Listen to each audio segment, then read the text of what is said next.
You are now listening to the Going North podcast, where you'll receive tips and techniques to advance yourself. I'm your host, Dom Brightmon, and every week we're going to be hearing from an author who's going to share their expertise to help you charge forward in life. On a quick side note, be sure to check out Going North the book. It's available in ebook, audio, as well as paperback form for those who love to read a traditional book. Now let's get on with the show.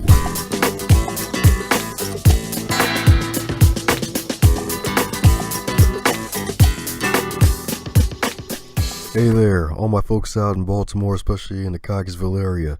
Clear your calendars on Saturday, July the 7th at 1 p.m. I'm going to be having a joint book event with my good friend, fellow author, and podcast host, Mark Greatness Hunter, called Going North to Greatness. At this event, which is free, I might add, you are going to be hearing some powerful messages, some inspiring messages, some uplifting messages that will help you to focus on going forward to better, to breaking through, and to go north to your greatness. You'll learn how to overcome self-doubt, network with others, and hear some important messages that will help you stay inspired to charge and chase after your dream, and also to remember to encourage others. So go over and to Eventbrite, type in Going North to Greatness. It'll be hashtag GNTG 2018, and I look forward to seeing you there. And today on the Going North podcast, we have, you guessed it, another author, but not just any author. This wonderful author right here, she was featured on Essence Magazine as well as Cosmopolitan and BBC Travel. This wonderful lady right here is an English teacher, travel blogger, and a freelance writer. She has traveled over to 40 countries, not 4, but 40, and she's lived abroad in South Africa, Germany, South Korea, and she's presently in Oman. She has a zest for the expat lifestyle and has a goal of inspiring others to travel and live abroad. And she is the wonderful author of the book, A Guide to Landing an English Teaching Job Abroad, and the co-founder of the I Love to Globetrot travel site and community. And you're probably wondering who this special lady is. I'm talking about the one and only Nicole Brewer. How are you today, ma'am? I am fantastic after that introduction. Thank you. Yeah, all is well in Oman. So life is good. I'm well. Thank you for asking. Woohoo! Awesome indeed.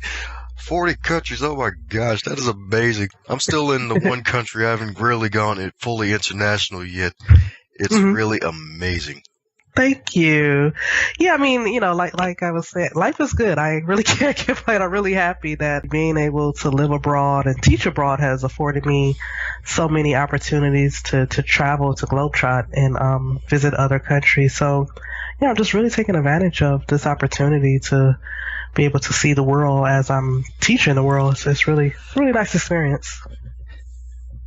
Yeah, because usually with seeing the world, they usually think of SeaWorld, not actually seeing the world, so that's really great.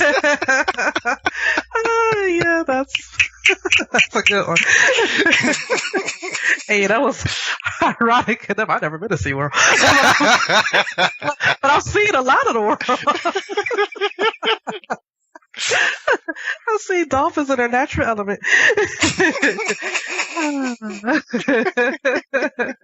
There you go. You can add that one to the list. You can even make that a country, SeaWorld, right? I gotta add that to my list. I'm adding to my list every day. Now I know SeaWorld. It's like, yep, I've seen the world and I'm in the SeaWorld. Yes. Yeah.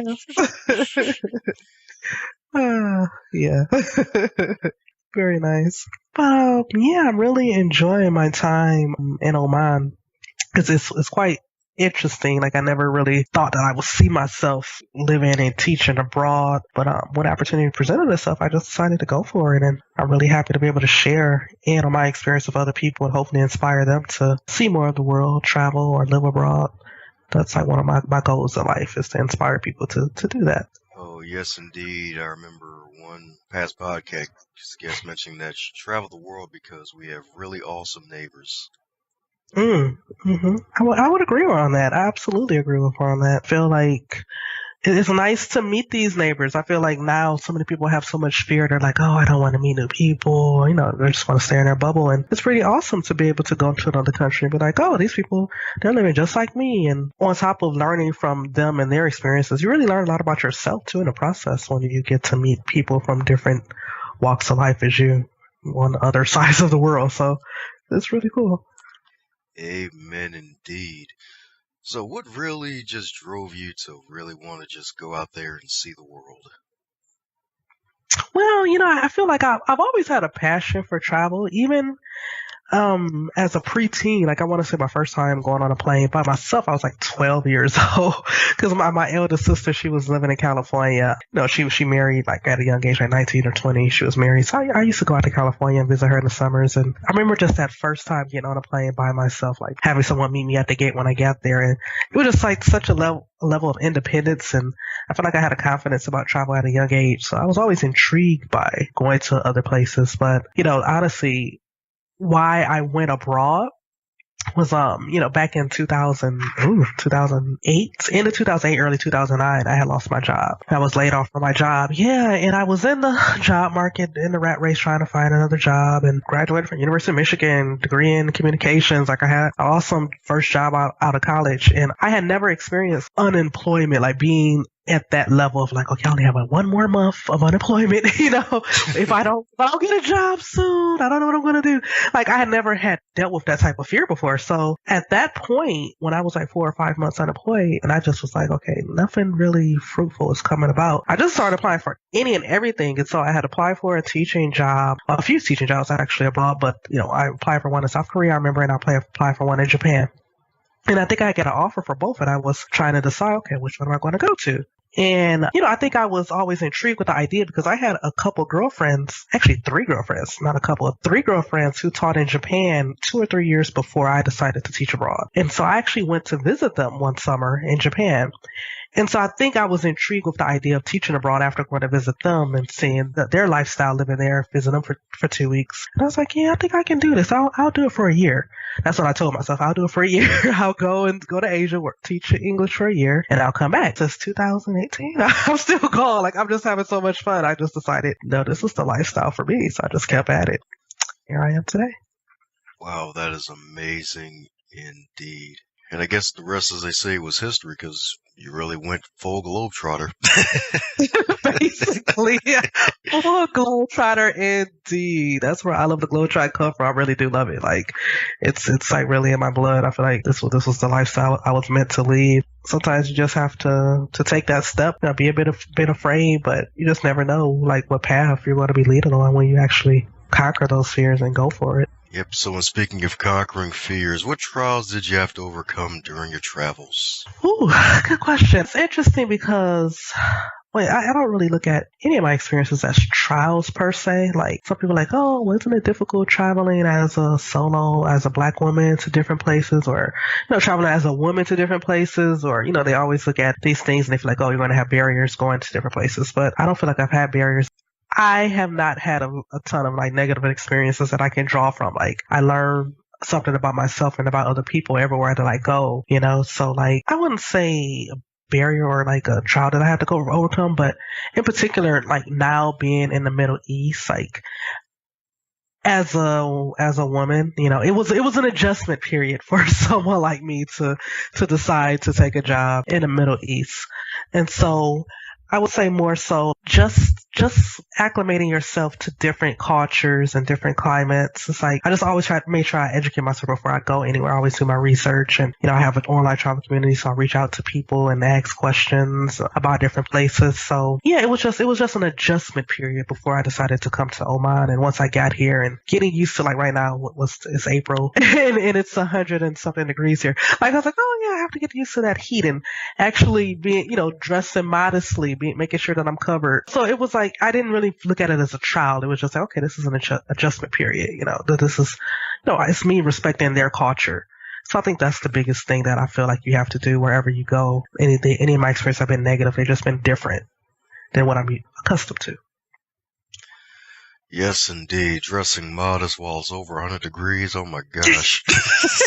Yeah, think about that, right? But it's so interesting because now that I realize, like, actually, it's better when you cover in the heat, like especially that sun is harsh. You know, it can be brutal on your skin. So it's like if I were in it's 115, 120 one day, and you have on a tank top, my arms they're gonna fry. You know what I mean? Like I feel like when you cover it, you're actually conserving your. I don't know. I guess I'm in here too long, but that's the way I look at it. I actually kind of understand it a bit more. Oh no, that's a great insight though, because I mean, it's like from the outside world, it's like, wouldn't you die with all those layers? You would think so, but the air conditioning works fabulous here. Like, you know, they make sure that the aircon that it's working everywhere you go. So it's like people are not outside for very long. We are running indoors during the hot period of day, like that 2 to 4 period. Yeah, that's siesta. Everyone's at home napping, and then they come out at night. It's quite interesting to say the least. Yeah, because that's actually going to be my follow-up question. Like, don't you have like siestas there, like in the middle of the afternoon, where it's like ultra hot?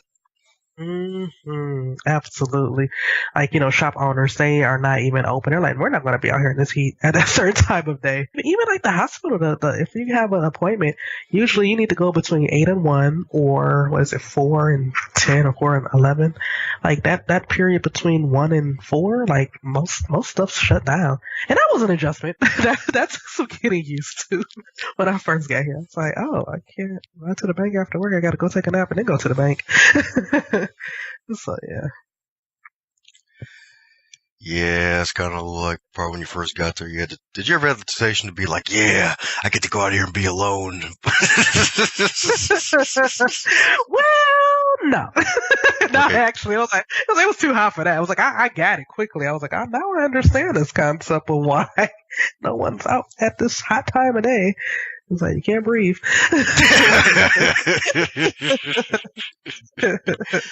It's like, yeah, you'll really be alone then if you don't breathe for a while. Right. Exactly.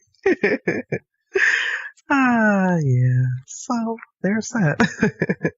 That is amazing indeed. So, any advice would you give to someone who's just looking to take their first trip overseas, if they're somewhere in the USA? Heck, they might not even be in the USA.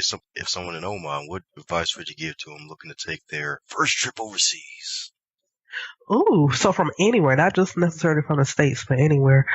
Well, I would say, I mean, first things first, like, what is your budget? Do you have an idea of how much you want to spend? Because, you know, that's the beauty. Like, timing is key when you decide to go on vacation. It's like, you know, some people, like we have this travel community, I Love to Globetrot, the group, right? And we have someone, we call him our flight deal king. Like, he's always posting flight deals in the community, like every day. You can go in there and you can find a good deal. And he tries to switch it up and make sure he has flights coming from the US, he has flights coming from Europe and Asia and different places. So people who jump on like really good deals, it's like they're flexible. They're like, oh, you know, well, I can take this time off at this time or this period, because you never know. So you can literally find like a Africa deal from US to, you know, South Africa for like $400 round trip. And most people are just like, what? Like, how's that possible? Like, it's possible. It happens. And so I guess it just really depends on where your interest is. Taking some time to do some research, but really just hopping on a deal when you can really get one, I would say. There you go, indeed. Hop on that deal. Put on your bunny ears. Yes, absolutely. Is there like a special time in terms of like, I guess for flights, is there like how far in advance should you plan after you got your budget in line? Well, it really depends. Like, I think on average, it depends on your availability, like I would say, because, and also your type of travel style is kind of important, because some people, like, I'm a planner, so I like to know what I'm going, I want to know where I'm going to be staying. I know what I'm going to be doing before I get to a destination. And it takes time to plan a good holiday. So, you know, it might take a couple of months to officially plan. But some people, they were literally like, oh, that flight's leaving next week. let me get on it, let me book it. They'll just book it and then they'll figure it out later. So it's like I think timing it really kind of depends on the individual and like if they just want to wing it. Like some people they enjoy that thrill of just like, okay, I'll find a hostel once I get there, and might book something for the first night. No, really, there are people who travel like that. So I might book a hostel for the first night, and then after that, I'll just kind of find an Airbnb and meet people. But someone like me, I want to plan a few months out, between 2 to 3 months at least, if I already have my budget in order. And if not, then longer for me to save and stack those coins, as they say. put the money to the side for that trip. So it depends on your travel style, I think, more importantly.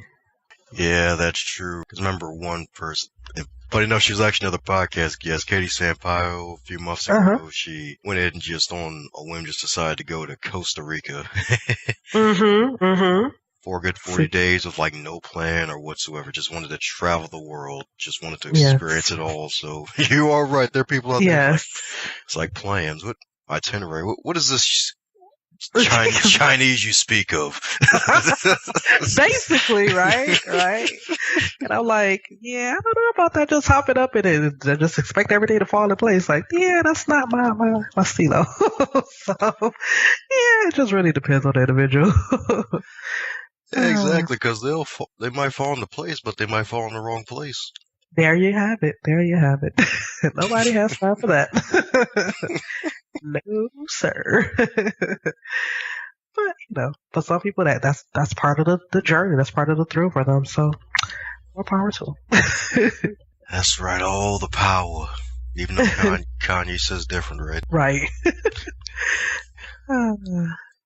So with all your travels, I'm pretty sure you've done a bunch of reading. So if there's your top 3 books that really have inspired you, what books would those be?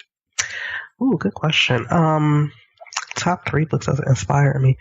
I really like The Alchemist. Like, I feel like that's such a powerful read. And I'm really a huge fan of like Law of Attraction and just trying to stay optimistic and putting positive energy out there. So I really like books like that. Like The Alchemist is one of my top faves. And let's see, as a businesswoman, entrepreneur with my travel company, like Girl Boss is another one that I recommend for women who are looking to get inspired by someone who started from the bottom and then grew to the top, got to the top. And let's see, what was my 3rd book? This is tough. I'm trying to think. I'm really a fan of like motivational speakers and self-help books. I like Lisa Nicoles. Like, she's really amazing. And her latest one, I'm trying to remember the name of it right now. Oh, Abundance Now. Thank you, Abundance Now. It was right on the tip of my tongue. I was like, this to go. I kept thinking of Think and Grow Rich, and I was like, that's not Lisa Nichols. But she probably read it though. Yeah, no, I was going to say that's a good one too. But yeah, Abundance Now, that's it. Yeah, Abundance Now was a really powerful read as well. So I highly recommend that for people that are trying to get on that journey of, I especially if you want to travel, like, attracting opportunities, attracting money into your life. So yeah. Don't be my 3 right now. Great selection indeed. I'm surprised you like the first one to actually mention The Alchemist. I find it funny, and that's a really good book. The first, really? Oh, that feels special. It's amazing, isn't it? It's like, yeah, that's one of those books that I, would read over and over again. Like, it's so good. Absolutely. Yeah, because funny enough, that was the only fiction book I read one year, a few years ago, and it was really, really good, because I'm usually reading nonfiction 95% of the time. Yes. And that's the thing too. I love like self-help and, motivation, inspiring books, but that's one that I hands down read over and over again. Yeah, and the Girl Boss book, I actually read that a couple years ago when it first came out. I believe it was Sophia Amoroso. Yes. Mm-hmm. Yeah, funny enough, there's a few travel stories in there, too. Yeah, exactly. It even got picked up by Netflix. I think they had a little series once for that. So, for real? Yeah. And I was it last year? I want to say that, yeah, around the fall of last year, they had the series on Netflix. Yeah, they did a good job. I mean, obviously the book was better, but they did a good job, though. I'll give it to them. So it's cool to see. Well, I'm just happy for her to have that opportunity. I mean, heck yeah, start your own company, become CEO of it, write your own book, and then, well, having to leave the company, but at the same time, you still got a nice nest egg, and then keep publishing more books and still into fashion and whatnot. It's really awesome. Exactly. That's the dream, right? Seriously. So, yeah, it's an inspiring story. Inspiring story indeed. Yeah. So if you were to go back in time with all of your new knowledge and experiences and to put it all in a capsule of knowledge for your 25-year-old self, and you were in 2018 while you're 25, what advice would you give to yourself? Ooh. The advice that I would give to myself is basically just do it. Just go for it. Like, don't let other people's fear or their perceptions of what you should be doing, interfere with your dreams and your goals. I feel like so many people, they stay stagnant because they're like, oh, well, what if I fail? And what if this? And, you got to change your mindset. You have to stay positive, say, what if, instead of thinking, what if I fail? What if I succeed? What will happen when I succeed? Not even what if, you have to speak it into existence, So I feel like I would definitely want my 25-year-old self to be confident and to really focus on the things that law of attraction tell you. Just keep that positive energy out there because opportunities are going to present themselves. You just have to jump on them when they present themselves. So that would be what I would tell myself. Amen indeed. So go in and put on the Nikes and just do it. There you go. Just do it. Absolutely. Well, alrighty, for those who want to keep in good touch with the wonderful Nicole and find out where she's traveling next, where can we find you? You can find me blogging away on my travel site that I've started with my co-founder who's based in Australia. It's called I Love to Globetrot, but it's an interesting spelling. It's not the typical love. It's ILUV and then the number 2 and then globetrot.com. So you can find me there, and all of my social pages are the same name, Facebook. We actually have a Facebook travel community as well, so if you want to join that and, ask me questions and ask other people who are traveling the globe. We have almost 10,000 members in the travel group, and so we're always sharing stories and inspiring each other and flight deals and all that fun stuff. So, on Facebook primarily you can find me, but also Instagram and what have you by the same name. Oh, yes, indeed. Yes, indeed. Good stuff. Great stuff indeed. You heard it, folks. So go on ahead and follow Nicole on I Love to Globetrot, not just the Harlem Globetrot. Just go on ahead and follow her, keep up what she's doing, and find some good travel deals so one day you too can inspire others to travel like Nicole. Heck, probably even meet up with her and share a good old cup of coffee or some tea. There you go. I like the sound of that. Meet me somewhere around the globe. Absolutely. That's right. And you both can probably hold like globes in your hand and be like, yeah, we got the whole world in our hands right here.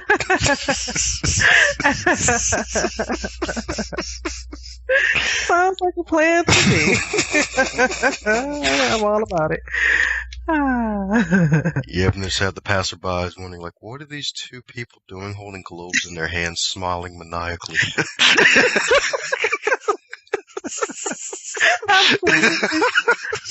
Just a visual, that's hilarious. We're like, yeah, let's move away from those two. We're working on our plan to take over the world. That's right, one mind at a time. We'll start with the grown-ups. Wait, should we start with the kids? Nah, we start with the grown-ups. They're already beaten down by the 9 to 5. We got them. Absolutely. Speaking of being beat down by the 9 to 5, gotta plug my book just one last time. That's really like one of that's literally how I started the book about wanting to get out the rat race of the regular 9 to 5. Like, I just feel like this has been such a amazing opportunity to like travel and see the world. So like my goal was to inspire people to go for it. So I used to get so many questions about like, how can I teach abroad, and what is it like traveling and living abroad? So I was like, well, let me write a book. Let me put it in a book. So that's where the idea of a guide to landing an English teaching job abroad came from, because it is an unconventional lifestyle, but it's an awesome lifestyle. So I just want to get more people to consider it and go for it. Amen, indeed. So play that Connect 4 and go for it. Right. There you go. Absolutely. Thanks a bunch for your listening ears on the Going North podcast. I hope you really, really enjoyed that episode. If you enjoyed the episode, be sure to share it with your friends and family, especially those who love podcasts and love listening to some inspiration and motivation. And keep a lookout for the sequel to Going North, Tips and Techniques to Advance Yourself, in October 2018. And if you'd like to connect with me directly, feel free to shoot me an email at dombrightmon@gmail.com. Make the